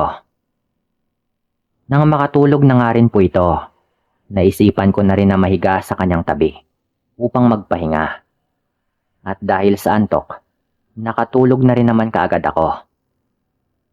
Nasa kalagitnaan ako ng aking pagtulog noon nang maramdaman ko na tila sumasakit yung aking tiyan. Bahagya akong gumalaw ng mga sandaling yon. Ramdam ko ring tila naninigas yung aking tiyan. Kaya hindi na ako nakatiis pa at napamulat na nga ako ng aking mga mata. Sa hindi ko inaasahang pagkakataon, may napansin ako sa aming kisame. Ganon na lamang yung pagbalikwas ko nang maalala ko yung sinulid na sinasabi ng aming anak. Nang makabangon nga ako, napansin ko na bahagyang nakaangat yung aking tiyan. Napahawak pa ako sa tiyan ko noon nang may mapansin din akong tila likido roon. Hinawakan ko yon at ramdam ko yung init ng likidong yon. Dahan-dahan ko pang inamoy yon para malaman kung ano nga ba yung bagay na yon. Ngunit napaduwal ako nang maamoy ko ang isang malansa at mabahong amoy ng likidong yon. Dali-dali rin akong nagtungo sa kusina upang hugasan yung aking kamay, pati na rin yung aking tiyan. Lalo at medyo malapot po yon na animoy laway pero kakaiba. Habang naghuhugas ay napapaisip ako kung saan nga ba yun ang galing. Ngunit wala akong maisip ng mga sandaling yon. Hanggang sa maya-maya pa, sumagi naman sa isipan ko yung tungkol sa malasinulid na bagay na malimit na nakikita ng aming anak. At noon din, pumasok po yung ideya sa aking isipan na labis na nagbigay sa akin ng takot at pagkabahala. Hindi kaya laway ito ng aswang? Wika ko pa nga po noon sa aking sarili. Hindi ko nga rin alam kung bakit naisip ko yon. Subalit alam ko na hindi yun malabo. Gayong buntis nga ako ng mga panahong yon. At naalala ko kasi yung sinabi ng manugang ko noon tungkol sa mga ganong nilalang. Na meron daw talagang mga ganong aswang. Nung gabing yon, sinubukan ko nga pong takpan muna yung maliit na butas sa aming kisame. Bago ako bumalik sa aking pagkakahiga at para makatulog na rin. Hanggang sa mag-umaga noon, naging tuloy-tuloy naman yung tulog ko. Hindi ko nga naramdaman noon nung umuwi na yung aking asawa. Lalo at meron naman po itong susi sa pinto. Hapon na nang makausap ko po yung aking asawa nang makauwi po ito. At nung kinabukasan nga po, maaga na rin po noong nakauwi yung aking asawa. Hapon pa lang po ay nakauwi na po ito. Sinabi ko nga sa kanya yung mga nangyari, kaya nagulat po ito. Huwag ka nang mag-alala.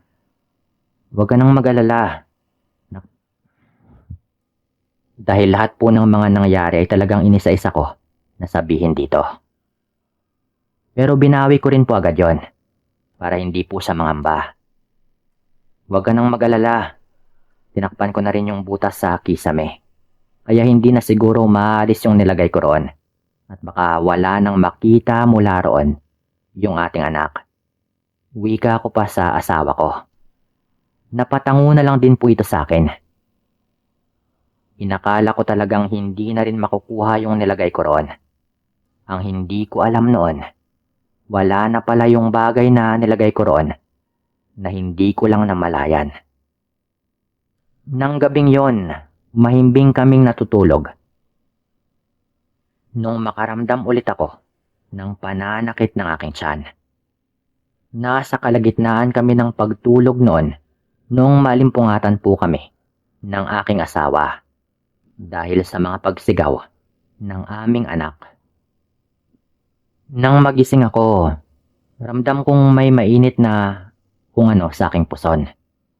Nang tignan ko po yon, nakita ko ulit yung malapot na likido roon. At bigla akong nakaramdam ng takot. Sa pagkakataong yon, sigurado na talaga akong laway po yon. Kahit medyo kakaiba po yon, at medyo kakaiba rin yung kulay. Binalingan ko ng aking atensyon yung aking anak at nakita kong nakatitig po ito ulit sa kanyang kamay. Tinignan ko yung kamay nito at napansin ko na namumula po yon. Ano bang nangyayari sa kamay mo? Tanong ko pa nga po rito. At itinuro niya yung kisame habang takot na takot ang kanyang mukha. Dali-daling bumangon yung aking asawa at saka tinignan yung kisame namin. Kumuha naman ako ng pamunas at pinunasan muna yung aking puson at inasikaso ko yung aming anak. Narinig ko na lamang na napamura noon yung aking asawa. Kaya napatingin ako sa kanya. Mabilis siyang kumilos at kumuha ng pantapal sa butas na nasa kisame. Hindi siya tumigil sa kanyang pagmumura ng mga sandaling yon. Tinakpan ko na lamang yung tenga ng aming anak para hindi nito masyadong marinig yung pinagsasabi ng kanyang ama. Dito lang kayo Huwag kayong aalis dito Seryosong sabi po nito bigla. Tumango naman ako sa kanya bilang tugon. At lumabas nga siya ng mga oras na iyon. Hindi ko alam kung ano ang kanyang gagawin. Kung kaya inasikaso ko na lamang yung kamay ng aming anak na noon ay patuloy na namumula. Tinanong ko pa nga po ito kung masakit ba. Kaya napatango naman po ito. Ano ba kasing hinawakan mo? Nag-aalalang tanong ko pa nga po noon sa bata. Mama, nakita ko po kasi yung tila sinulid na bagay na nasa puson mo. Dahil po doon, hinawakan ko nga po yon upang tanggalin sa pagkakadikit sa iyong puson. Pero ang init po nun, nung hinawakan ko yon, at napakalagkit. Bigla rin po itong bumalik sa itaas, sa butas ng ating kisame. Sagot naman noon ng aming anak. Ganon na lamang yung kaba ko nang marinig ko yon. Napayakap na lamang ako sa kanya. At sinabihan siyang magiging maayos din yung lahat. Nasa ganong sitwasyon nga po kami nang marinig ko ang sigawan sa may labas ng bahay. May mga tao na rin po noon ang narinig kong nag-uusap roon. At hindi pa rin po kami lumalabas hanggang sa pumasok po ulit yung aking asawa. Kaya tinanong ko nga po siya kung ano nga bang nangyayari. At nagulat ako nang sabihin niyang may nahabol daw silang aswang. Nakita raw kasi ng mga kapitbahay namin na parang may tao sa aming bubungan. Kaya sinigawan daw niya ito at nagulat na lamang ito nang mapansing tila hindi tao yung nasa bubungan namin. Dahil makintab raw yung balat nito na parang pinaliguan ng langis at namumula daw yung mga mata. Tila may sinisilip din daw yon. Kaya kinutuban nga siyang isang aswang yung nilalang na iyon. Pinagsabihan ako ng aking asawa na huwag lalabas dahil hahanapin daw nila yung aswang, na noon ay mabilis nga raw na tumakas nang makita nitong marami ng tao yung dumating. Naiwan kami noon sa bahay habang hinihintay yung aking asawa. At makalipas nga po yung mahigit 20 minutos noon, bumalik na rin po ito sa bahay. At ang sabi po nito, hindi na namin nahuli yung nilalang. Pero sigurado akong hindi na ito babalik pa dahil nasugatan siya ng isa nating kapitbahay. Wika pa nga ng asawa ko. Hindi na rin po ito natulog ng gabing yon dahil sumama po siya sa iba naming kapitbahay na nagbabantay-bantay sa labas dahil baka bumalik pa nga yung aswang. Dahil nga po sa nangyaring yon, inayos po ng aking asawa yung aming kisame. At pati na rin po yung mga kapitbahay ay nagbabantay-bantay po tuwing gabi. Simula naman po noon, hindi na rin nagrereklamo yung aking anak na may nakikita itong kung anong sinulid doon sa itaas. Paminsan-minsan po ay nakakarinig pa rin kami noon ng mga paghuni. Pero hindi na po kami nakaranas na talagang inaatake kami. O meron kaming mga nakikita. Kampante na rin naman po kami dahil wala nang butas yung aming kisame. At pinatibay rin po namin yung paligid ng aming bahay. Dito ko na rin po ito tatapusin. Maraming salamat po. Shoutout nga po pala sa mga taga-suporta natin ito kay Kim J.E., kay Hazel Fiesta, Marieta Chodoro, Sonia S., kay Matamis Mahaba Masarap, kay Vincent Romarate, Richmar Austria, Hayrain Led, Ledo Amancio, Joanna Espinosa, Arlene Besa, Giliamar Tobalde, Julio Mercado, kay Mila T., Maria Cristina, kay Edwin Vera, kay April Joy Palek, kay Michelle Villarreal Uwakan, Edmund Vargas, Connie Regon, kay John Selter Uy, kay Rahaisa de Mesa, kay Aaron Navarro, Neza Alemania, kay Julie Parcon, Mary Asilar, Regan Macheco, kay Sparedrill Chrome, Michelle Cedron, Adrian Ramos, Robilin Alba, Raymond Aligora, Jacqueline Sevilla, Richmar Austria, Jessel May Libuon, Abril Comia, Nikki Jamjam, kay Johnny Christopher Kenti, kay Cristaling, kay Jobert Dayon, kay Syra Jacat, kay Azel Gumban, Ronaldo Cabansag, kay Rosendi, kay Bogol Stevie, kay Ren Simbahan, Levi Blanca Flor, Vincent Colobong, Daisy May Bersaga, kay Ariel Arbiol, kay Ricky Domingo, kay Juan Bonifacio, kay Rans Modenianan, Imelda Reyes, kay Kitty, kay Mr. Cools, kay Lady Warrior, kay Rese Madrid, Nalia 15 Evangelista, Romeo Kalimutan, Maria Daisy Manggi. Yan lamang po at maraming salamat. Shoutout po sa inyong lahat.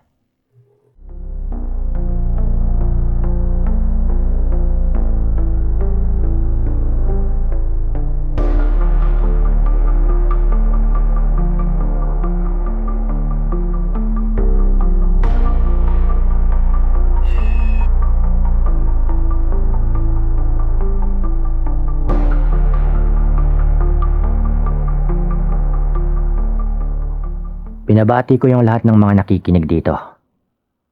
Tawagin niyo akong Austin. At isa nga sa masugid mong tagapakinig. Taong 2004 ay nawalan ako ng trabaho matapos magsara yung pinapasukan naming panaderya. Doon sa Malate. Dahil sa may ama at ina kong binubuhay at mga kapatid na pinapaaral, ay hindi pa ako pwedeng mawalan ng trabaho. Kaya naman pinilit kong mamasukan sa iba't ibang proyekto sa lugar namin noon. Pero dahil hindi ko nga kaya yung mga pag-construction o kung anumang pagkakarpentero, ay napilitan na lang akong umuwi sa probinsya ng pinsan kong tawagin nating Ador. Doon sa probinsya ng Quezon. Hindi ko na lang siguro papangalanan yung lugar na aming tinuluyan upang maiwasan nga yung mga negatibong konotasyon sa lugar. Kahit papano ay medyo na-develop na rin po yung lugar na yon sa panahon ngayon. Ngunit nung naganap po yung kwento kong ito, ay medyo may kasukalan pa yung lugar at talagang mapuno yung kapaligiran. Maswerte ako dahil yung pinsan ko palang si Adora isang matadero sa palengke nila at nagawa nga nito kung may pasok bilang tindero ng isda. Bagaman malayo sa bahay nila yung palengkeng pinagtatrabahuhan ko, ay hindi ko na ngayon inisip pa dahil kumikita naman ako ng pera. Kung hindi niyo po na itatanong ay magaling naman ako makisama sa lahat ng uri ng tao. Mapababae man o lalaki. Ay kayang-kaya ko namang makibagay. Kaya naman mabilis kong nakapalagayan ng loob yung halos lahat ng mga tao doon sa palengking pinapasukan ko. Doon sa palengking yon ay may nagpapagala-galang pulubi na kung tawagin nga nila ay Lucrecia. Ang sabi pa ng ibang taga-palengke ay may sakit daw yung ali sa pag-iisip at umaakto raw itong weirdo na kanilang kinakatakot. Kaya naman pinipilit siyang iwasan ng mga tao roon. Sayang at may itsura pa naman sana ito. Dahil kahit na pulubi nga ito ay makinis naman yung kanyang morenang balat at kulot rin yung kanyang makintab na buhok. Biro ko nga sa ibang kalalakihan doon noon ay liligawan ko itong si Lucrecia kung matino lamang ito. Ayon naman sa amo kong tawagin nating Ninang Flor ay may pagkakataon daw na parang matinong kausap yung aling ito. Dahil kaya raw nitong masagot yung mga mahihirap na mga tanong. At updated rin daw ito sa mga bali-balita sa lugar namin doon. Kaya minsan ay napapaisip nga talaga ako kung tunay nga bang may katok ito sa ulo o nagpapanggap lamang. Sa pagtatansya ko ay wala pang 40 itong si Lucrecia nung mga panahon yon. At aliwas sa ibang nagsasabing lagpas 50 ng araw yung ale. Pero yung isa nga sa mga bagay na talagang gumugulo sa akin noon ay ang kakaiba at pambihirang amoy nito. Ayon sa ibang nakakaamoy ng babaeng yon. Kung minsan daw ay parang amoy itong mabaho at nabubulok na karne. Sa katunayan, tuwing dumadaan nga ito sa aming harapan, ay gano'n na lamang yung pandidiri namin dito dahil sa kanyang amoy. Madalas raw itong may hila-hilang sako na siyang pinagbibintangan nga ng mga taga-palengke na doon ang gagaling yung mabaho at nakakasulasok na amoy. Ilang mga kabarangay na rin daw yung nagtangkang kumuha ng kanyang dalang sako. At gano'n na lamang yung pandidiri ng mga tanod nang mabuksan yung laman ng sakong hatak-hatak nito. Ayon pa sa kanila, katawan daw ng mga patay na hayop yung daladala nito na labis na kinakatakot ng mga taong nakarinig. Madalas rin daw siyang nakikitang tumatambay at palipat-lipat ng pwesto sa pamilihan. Habang may hila palaging panibago na namang sako na may mabahong amoy. Kaya nga siya kinakatakutan ng mga bata. Isang gabi ng mga bandang 6 habang papauwi kami ni Ador galing sa palengke, ay namataan nga namin itong si Lucrecia sa pinakakanto kung saan wala masyadong dumadaang tao. Habang papalapit nga kami sa kanyang direksyon, ay sumimo yung mabahong hangin na nanggagaling sa kanya na labis nga naming kinaduwal. Kaya naman nagalit nga yung kasama ko at buong tapang niyang sinigawan yung nananahimik na pulubi. Mabahong pulubi, maligo ka naman. Parang may tao namang magkagusto sa'yo, hindi yung ganyan. Mas mabango pa yata sa'yo yung tayo ng kalabaw eh. Galit namang sigaw ni Ador noon sa nakaupong pulubi. Hindi na sana kami papansin ni Lucrecia ng mga panahong yon. At hahayaan na lang sana kami nitong dumaan nang biglang tumindi nga yung amoy nito. Dahilan para pagmumurahin nga siya ni Ador. Ilang masasakit na mga salita na naman yung pinakawalan ni Ador noon. At direktang sinabi sa babae yung kung ano-anong masasakit na mga salita na siyang ikinagalit naman ito. Dahilan upang dahan-dahan nga itong kumilos at tumarap sa amin. Sa puntong yon ay tila unti-unti na nga kaming pinasok ng sindak at kaba nang makita yung itsura ng babaeng pulubi. Yung bang tipong tuloy-tuloy sa kanyang pagsasalita pero bigla na lamang itong napatigil matapos ngang makita yung weirdong kinikilos ni Lucrecia. Halos panawan kami ng ulirat nung mga sandaling yon nang bigla kaming habulin ito nang nakadapa na para bang isang hayop. Grabing takot yung aming nararamdaman noon at halos maghumiyaw kami sa takot nang gawin niya ito sa napakabilis na paraan. Alam naming hindi normal yung kanyang ginagawang pagtakbo.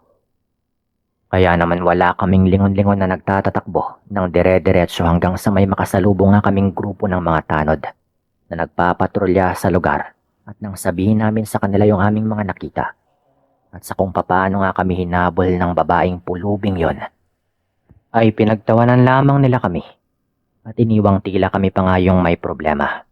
Dahil doon ay pinagkibit balikat na lang namin ito at dumiretso na nga kami papauwi sa bahay nila Ador. Sa takot ko ng gabing yon, ay buong magdamag nga akong gising at nagmumuni-muni. Pinapahupa ko nga yung kilabot na aking nararamdaman habang si Ador naman ay nasa kahimbingan na nga ng kanyang pagtulog. Kinabukasan ay sinabi ko sa mga kaibigan kong matadero yung nangyari sa amin ni Ador nung habulin nga kami ni Lucrecia nung nakaraang gabi. Ganoon na lamang yung gulat namin nang malaman naming may usap-usapan na rin daw pala na totoong may lahing aswang itong si Lucrecia. At ilang ulit na rin daw itong inireklamo, ngunit dahil naawa nga yung mga tanod at ibang mga tauhan ng barangay sa kanyang sitwasyon, ay hinahayaan na lamang daw nila ito at pinapalagpas nga yung mga report na wala naman daw basehan. Ayon din daw sa mga chismis sa palengke, ay binansagan daw na aswang itong si Lucrecia dahil mahilig daw siyang kumain ng mga hilaw na pagkain tulad ng pera-perasong karne ng baboy na tinatapon at mga ulo o iba pang parte ng manok na patagong nahuhulog sa mga lagayan. Kung minsan naman daw ay mga lamang loob ng isda yung tinitira nito. Basta daw may amoy o bahid ng dugo ay walang pagdadalawang isip niya itong kinakain. Isang madaling araw matapos naming magbaba ng mga banyera ng isda, ay nagpunta nga ako sa likod na bahagi ng palengke upang manigarilyo bilang pangalis ng pagod. Nang bigla nga akong may naninaga na tila ba kung sinong naroon at may kung anong ginagawa. Sinubukan ko siyang sitahin noon, ngunit hindi nga nito ako pinansin. At sa halip ay tila ba nagbibingi-bingihan lamang ito. Nang papalapit na nga ako sa kung sino mang yon, ay dahan-dahan kong narinig yung mga naglalagatukang tila ba mga buto na kanyang kinakain. Dahan-dahan, baka mabulunan ka niyan. Mahina ko pang sabi noon na pilit kong kinukumbinsi yung sarili ko na walang kakaiba sa aking nakikita. Sabay kumapit nga ako sa balikat nito. Naggusto ko nga siyang humarap sa akin. Tumigil naman ito at dahan-dahang humarap.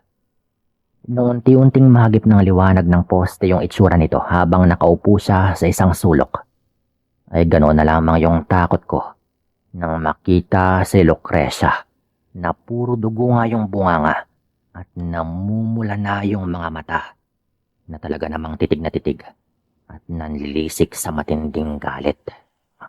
Dahil sa pagkakaabala ko dito sa kanyang pagkain. Dahan-dahan akong napatras habang lumulunok ng laway sa nanunuyo kong lalamunan. Nais ko sanang humingi ng tulong dahil nagsisimula nang ang gumapang papalapit sa akin yung babaeng yon. Habang dinidilaan nga nito yung kanyang duguang bibig. Sa puntong yon ay hindi ko talaga mapaniwalaang baliw ito dahil sa kanyang mga inaakto.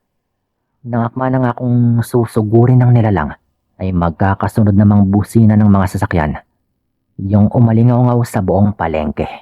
Dahilan upang matakot nga ito at mabilis na tumalon doon sa bakod palabas ng palengke at nagsuot doon sa matataas na talahib sa kabila nito hanggang sa tuluyan nga itong nawala sa aking paningin.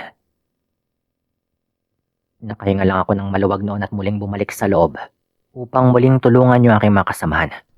Nanlalambot man yung tuhod ko dahil sa takot noon kay Lucrecia, ay hindi ko pa rin po ito pinahalata sa aking mga kasama dahil paniguradong magiging tampulan na naman ako ng tukso. Nag-alangan talaga ako nung sabihin yung mga nakita ko. Makalipas nga yung ilang araw noon, ay katakatakang nawala nga sa lugar namin si Lucrecia. Ang mga araw ay umabot ng linggo, hanggang sa tila wala na yatang balita sa kanya. Kaya naman inakala ng ibang taga-palengke na lumipat na nga ito ng lugar na pinupuntahan. Kaya naman nakaramdam rin ako ng luwag sa aking dibdib na hindi ko na nga muling makikita pa yung babaeng sinasabi nilang aswang. Galing kami sa inuman ni Ador noon at nang isa pang kasama nang magkakasabay nga kaming umuwi. Dahil isa lamang yung barangay kung saan kami nakatira. Mga bandang 10 PM na rin po yun. At muli nga kaming mapadaan sa lugar malapit doon sa tapunan ng mga basura. Matino pa naman ako ng mga oras na yon dahil hindi pa naman ako lasing.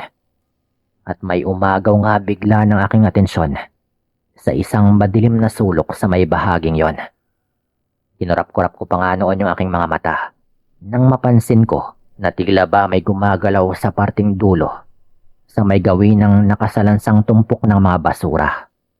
Noong una ko nga itong makita ay nakala kong ligaw lamang na hayop yon at naroon lamang at nanginginain, pero nang makita kong parang may umiilaw sa bahaging yon ay pinakasipat ko nga yun ng maigi upang makita ko kung ano ba talaga yon. Pare, para ka namang tanga. Tinatakot mo na naman yung sarili mo. Saad pa nga ni Ador sa akin noon. Hindi ko ito pinansin. Pati na rin yung isa pa naming kasama, kung ano man yung kanilang mga sinasabi. Bagkus ay tinuloy ko pa nga yung pagsipat sa kung sino ba yung naroroon.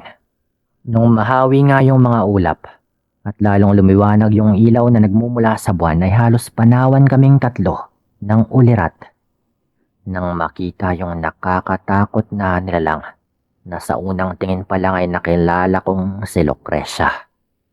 Mabalasik yung anyo nito at may malademonyong pagmumukha na talaga namang nagpatakot sa amin. Meron nga itong kinakain na tila aso habang nakalaylay sa bunganga nito yung mga lamang loob ng kawawang hayop. Nagbabaga rin yung mga mata nitong kulay pula habang patuloy nga itong nag-aangil. Kami naman ay naistatwa sa aming kinatatayuan noon dahil sa labis na kaba. Tulad nung una, ay dali-dali kami nitong hinabol ng ubod ng bilis. Kaya naman nang makita naming magkakasama na papalapit na nga ito, ay tila nagsipagsingaw yung tama ng alak sa aming sistema. At nagunahan nga kami sa pagtakbo. Halos maganda buhol-buhol nga yung aming paa. Makatakas lamang sa nilalang na yon. Sa takot ay doon na nga kami nagpalipas ng gabi sa bahay ng kasamahan namin. Dahil sa takot na muling sundan at habulin ni Lucrecia. Total ito nga yung bahay na pinakamalapit. At yung bahay nila Ador ay mga 1 kilometro pa yung layo sa kanila. Kaya hindi na nga namin sinugal pa. Mabuti na lang noon at nagawa naman naming makatakas sa nilalang na yon. Kinabukasan ay naging usap-usapan nga yung ginawang pagtangkang paghabol sa amin ni Lucrecia. Dahil kumalat po agad yung mga kwento noon. At dahil doon, ay ilang linggo po siyang pinaghanap ng mga barangay tanod sa lugar namin. Binabantayan din siya sa palengke, kung saan nga ito laging pumupunta. Upang madaling matugis ito, ay minabuti ng kapitan sa lugar na gumawa ng pagpapatrolya tuwing gabi. Pero bigong mahanap ng mga taong nakilahok si Lucrecia, at umabot na nga yun ng ilang linggo. Hanggang isang araw noon, ay umugong yung mga balita sa aming lugar. Napatay na umano si Lucrecia. At natagpuan daw yung bangkay nito sa kabilang baryo sa may sagingan. Ayon pa sa kapitan ng aming lugar, ay pinagtangkaan daw kasi nito yung anak ng isang pulis doon sa kabilang baryo na noon raw ay nagdadalang tao. At nung maaktuhan daw ito ng pulis na umaakyat sa kanilang bubungan, ay hindi na nga raw ito nagdalawang isip pa na paputukan ito. Nagawa pa nga raw nitong makatakbo hanggang sa patuloy pa rin siyang pinaputukan ng pulis na yon. At doon na nga malamang nito ginugol sa may sagingan na yon yung kanyang mga huling panahon. Yun nga raw yung nakalap na balita ng aming kapitan. Ayon pa sa kanya, pinagtulungan daw yung ilibing ng mga tao dahil wala naman daw silang kilalang kapamilya nito. At kung meron man, malamang ay hindi rin ito aakuin dahil nga sa pagkatao nito. Mula po nun, ay naging matahimik naman yung pananatili ko sa lugar ni Ador at hindi ko na nga muling naranasan yung mga ganong bagay. Ito po yung kwento ko at maraming salamat sa lahat ng mga makikinig dito.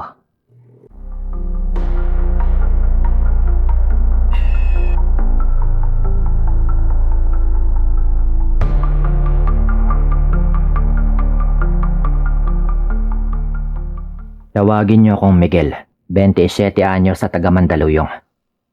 Isa po akong nurse sa isang private company sa Parteng Ortigas. Medyo nakaka-stress po yung trabaho ko dahil panggabi po ako. Kaya naman halos kape po at yose na lang yata yung bumubuhay sa aking sistema. Para lang mairaos ko yung trabaho ko araw-araw. Kaya naman ang dumating nga yung linggo ng Semana Santa ay labis akong natuwa. Dahil sa wakas ay may ilang araw akong pahinga na plano kong gamitin sana para makapagbakasyon kahit saglit lamang. Mapahupa lamang yung stress na aking nararamdaman. Huwebes Santo po noon, nang umalis kami ng jowa kung tawagin po nating Dina, gamit yung kanyang kotse. Bagaman wala kaming malinaw na plano kung saan nga kami pupunta, ay tumuloy pa rin kami at nag-joyride na lamang. Bahala na kung saan nga kami dalhin ng aming mga paa, kung saan man kami mapadpad. Basta't magkasama nga kaming dalawa at makalimutan muna yung napaka-stressful na trabaho. Nga pala ay matagal na rin po nang mangyari ito. Mga ilang taon na rin, basta matagal na rin talaga. Habang nasa biyahe po kami noon, ay naisipan ni Dina na bumiyahe na lang kami papunta sa may south area. Sa kadila ng hindi masyadong matraffic doon at karamihan kasi ng mga tao ay pauwi at papunta pa lang ng kani-kanilang probinsya para sa mahabang bakasyon ng mahal na araw. Habang binabaybay nga po namin yung daanon, ay masayang-masaya kaming nagkukwentuhan at nag-uusap ni Dina. At naisipan na lang po namin bigla noon na sa Tagaytay na lang po kami pumunta. Ayon pa nga sa kanya, ay kakaiba daw yung lasa at sarap ng bulalo roon sa isang restaurant dahil may kung anong teknik daw yung ginagawa ng mga nagluluto doon upang lalong manuot yung lasa at sarap ng karne at sabaw ng bulalo na talaga namang pinipilahan. At dahil nga magaling yung pagkakadescribe ni Dina sa pagkain ay lalo nga akong na-excite noon nang matikman yung sinasabi niyang masarap na putahe. At syempre nakaka-excite rin yung mga biglaan naming desisyon. At dahil doon ay pinatakbo ko na nga ng mabilis yung sasakyan upang madali kaming makarating sa kainan na aming pupuntahan. Pagdating nga po namin doon sa Amadeo bandang pananghalian, ay may nadaanan kaming magagandang uri ng bulaklak at halaman sa gilid ng kalsada. Sa puntong yun ay naisip ko na nga yung aking mama na talaga namang mahilig sa mga ganong halaman. Gayon din po si Dina. Paniguradong magugustuhan nga ni mama yung mga yon. Panandalian kong hininto yung sasakyan noon sa may tabi ng kalsada at naglakad nga kami ni Dina, malapit sa matandang nagbebenta. Saka nga kami nagtanong tungkol sa kanya sa kanyang tinitinda.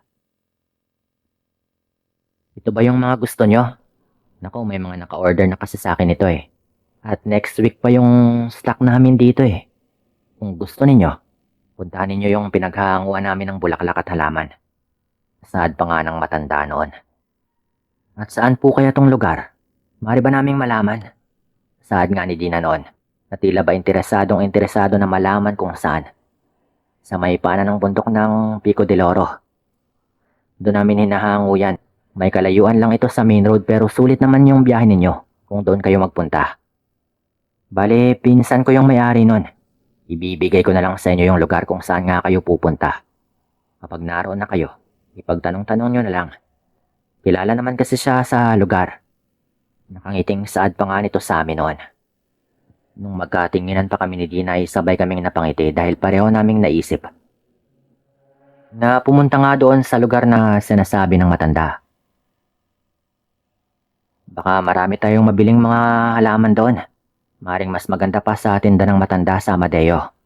Paniguradong magugustuhan ni tita yan. Pati na rin ni mama. Bulong din sa akin ni Dina noon na masayang masaya.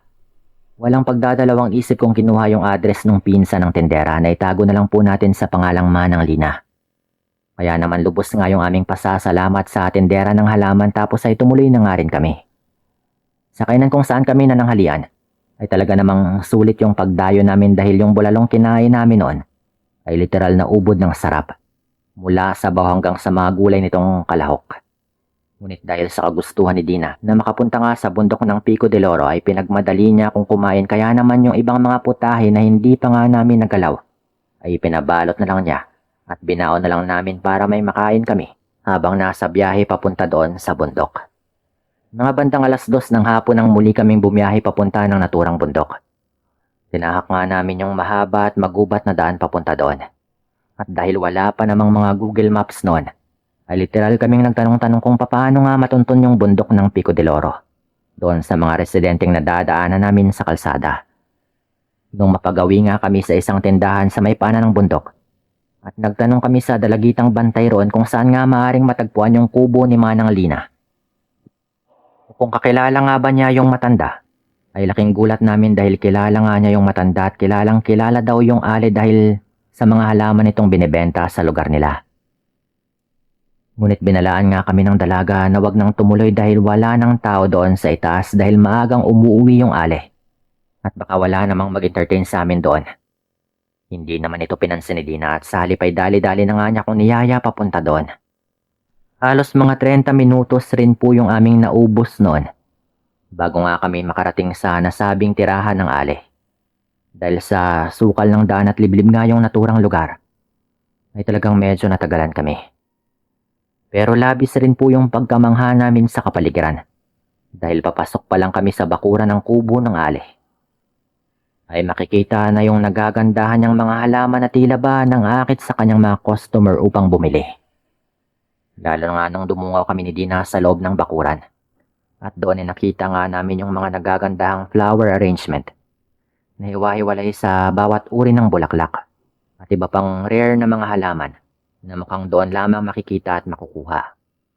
Kaya naman dali-dali nga kaming sumigaw noon upang tawagin yung kung sino mang naroon. Ilang ulit namin itong ginawa pero wala na atang tao ng mga oras na yon.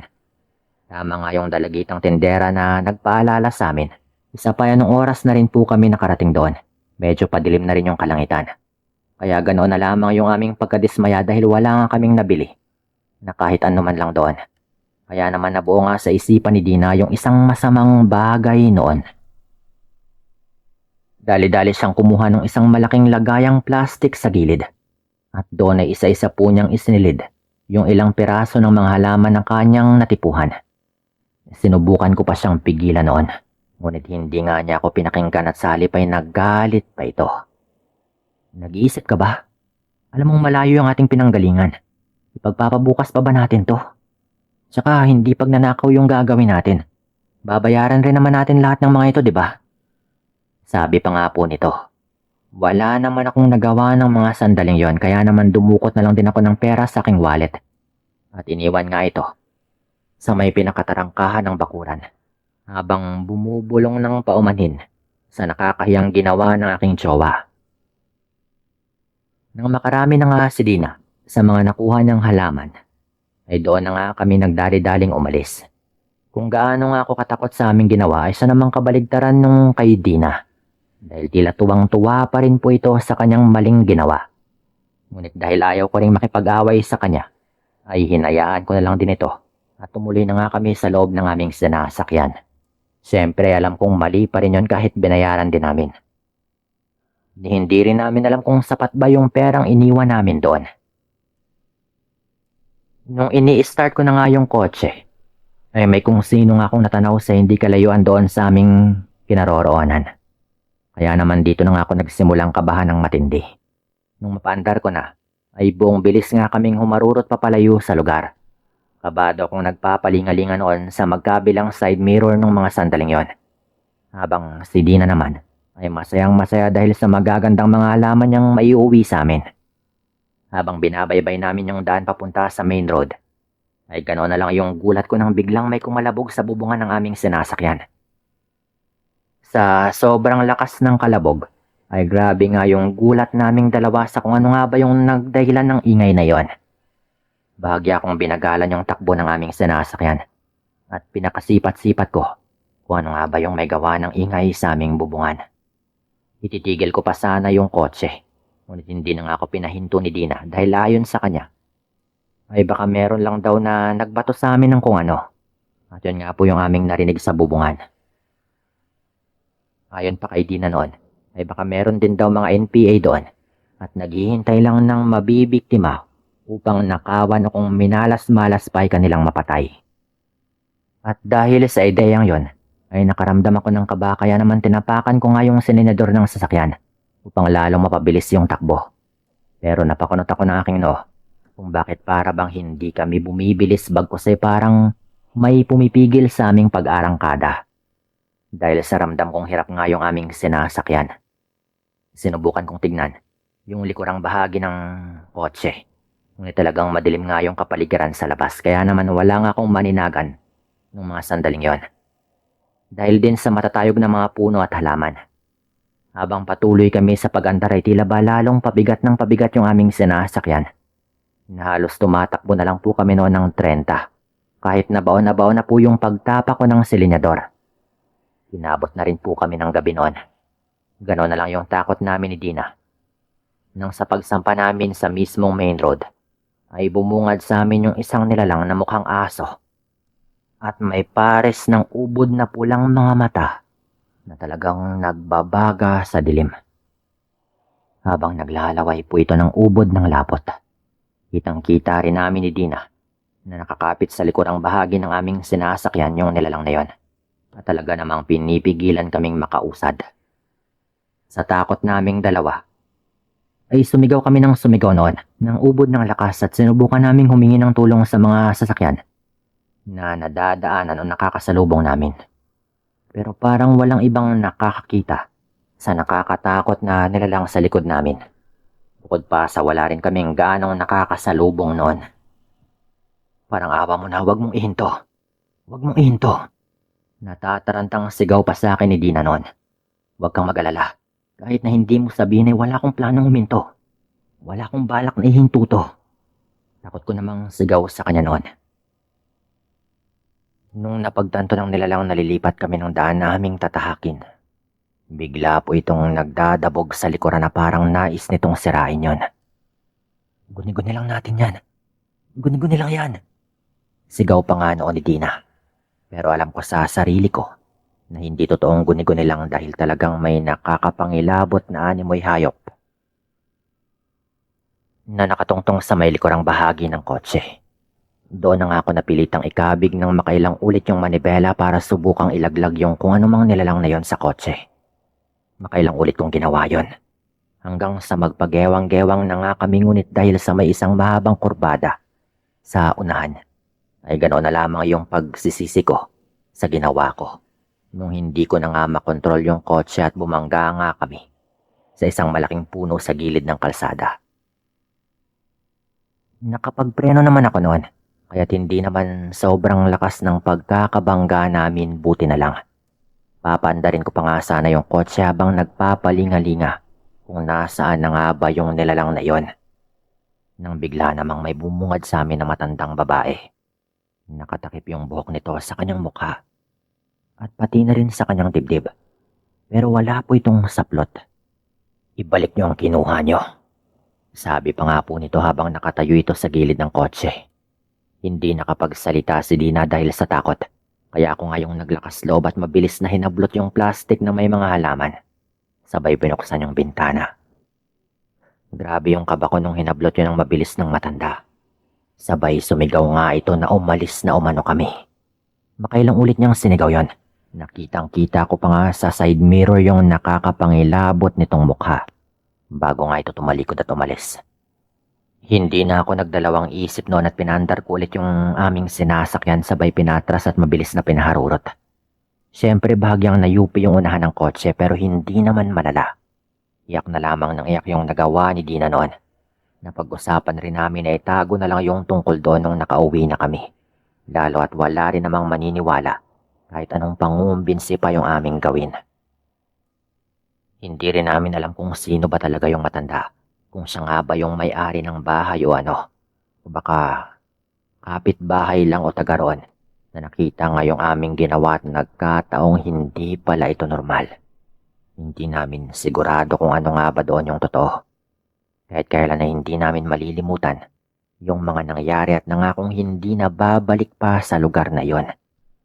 Ito po yung kwento namin at maraming salamat sa lahat ng mga makikinig dito at paalam.